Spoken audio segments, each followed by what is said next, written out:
গণপ্রজাতন্ত্রী বাংলাদেশের সংবিধানের 50 অনুচ্ছেদের দফা 3 অনুযায়ী মহামান্য রাষ্ট্রপতি জনাব মোহাম্মদ শাহাবুদ্দিন তার স্বাক্ষরযুক্ত পদত্যাগপত্র আজ 24শে জুলাই 2026 9 শ্রাবণ 1433 তারিখে রোজ শুক্রবার অপরাহ্ন 5:01 আমার নিকট পদত্যাগপত্র দাখিল করেছেন। ফলশ্রুতিতে সংবিধানের 54 অনুচ্ছেদ অনুযায়ী আমি রাষ্ট্রপতির দায়িত্ব গ্রহণ করেছি। পদত্যাগপত্রটি আমি গ্রহণ করেছি এবং জাতীয় সংসদ সচিবালয়ের রেকর্ডে সংরক্ষণ এবং প্রয়োজনীয় প্রশাসনিক কার্যক্রম গ্রহণের জন্য নির্দেশ প্রদান করা হলো। কেন তিনি পদত্যাগ করেছেন এটি নিশ্চয়ই জানার কৌতূহল আপনাদের মধ্যে রয়েছে। তিনি লিখিতভাবে জানিয়েছেন যে তিনি গুরুতর অসুস্থ, হৃদরোগ, উচ্চ রক্তচাপ, ডায়াবেটিস ও কিডনি জটিলতায় তিনি ভুগছেন। তার হৃদযন্ত্রে বাইপাস সার্জারি হয়েছে। ইদানিং স্বাস্থ্য পরীক্ষার অটোনমিক নিউরোপ্যাথি নামে রোগ শনাক্ত হয়েছে। এই রোগের কারণে তিনি মাঝে মাঝে অচেতন হয়ে পড়েন। এসব রোগের প্রাদুর্ভাবে এবং শারীরিক ও মানসিক অসমর্থতার কারণে রাষ্ট্রপতির মতো গুরুত্বপূর্ণ সাংবিধানিক পদের দায়িত্ব পালন করা তার পক্ষে সম্ভব হচ্ছে না। তার দীর্ঘমেয়াদী চিকিৎসার প্রয়োজন। এই কারণেই তিনি স্বাস্থ্যগত কারণে পদত্যাগ করেছেন এবং বাংলাদেশ জাতীয় সংসদের স্পিকার হিসাবে এই পদত্যাগপত্র আমি গ্রহণ করেছি।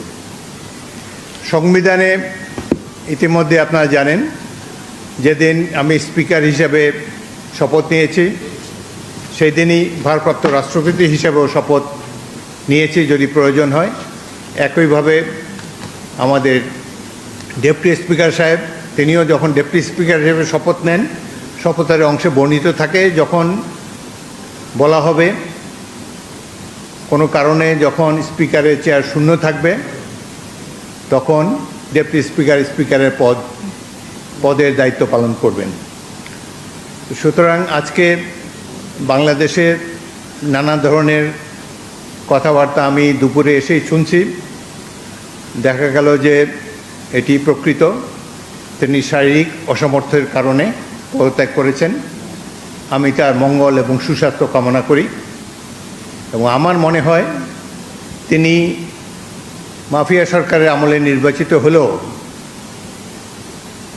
বর্তমানে জনগণের ভোটে যে সরকার নির্বাচিত হয়েছে তার প্রতি তিনি সমর্থন এবং শ্রদ্ধা প্রকাশ করেছেন সবসময়। আমি তার মঙ্গল কামনা করি। আপনাদের সবাইকে ধন্যবাদ।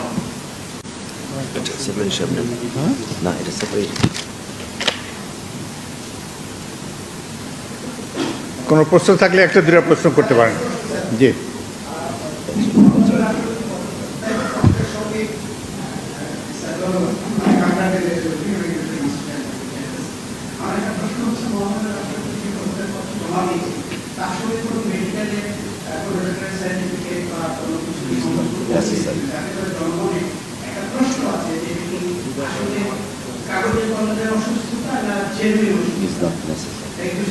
আচ্ছা শোনেন, বাংলাদেশের রাষ্ট্রপতির পদত্যাগ একটি গুরুতর ঘটনা।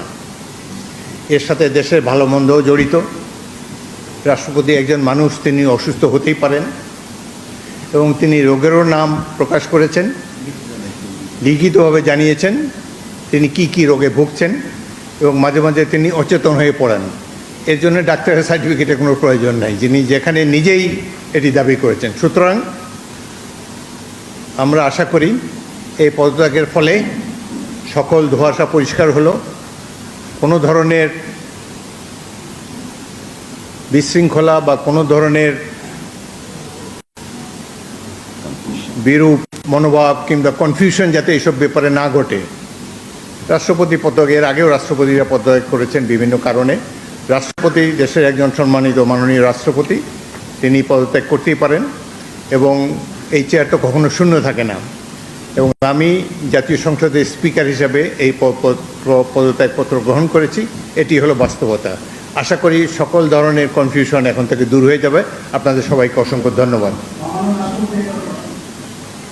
এই ধরনের প্রশ্ন করবেন না ভাই, কোনো কনফিউশন ক্রিয়েট করবেন না। দেখেন, এক minute please listen to me. একটু প্লিজ। আপনারা আমাকে স্পিকার হিসাবেও দেখেছেন, এর আগেও 40 বছর ধরে রাজনীতি করছি, আমি সরাসরি কথা বলতে অভ্যস্ত। সুতরাং কনস্ট্রাকটিভ কথা বলা ভালো। আমি তো প্রশংসাই করলাম তার। তিনি রিজাইন করেছেন স্বাস্থ্যগত কারণে, কি রোগের কথা তিনি বলেছেন, কিভাবে তিনি আমাদের কাছে দিয়ে সেটাই জেনেছি। এরপরে এটার মধ্যে তো আর অন্য কোনো কিছু নেই। যে বলেন, একজন মহিলা বলেন। পরিচয়টা কি? আপনার পরিচয় দিয়ে বলেন। জি।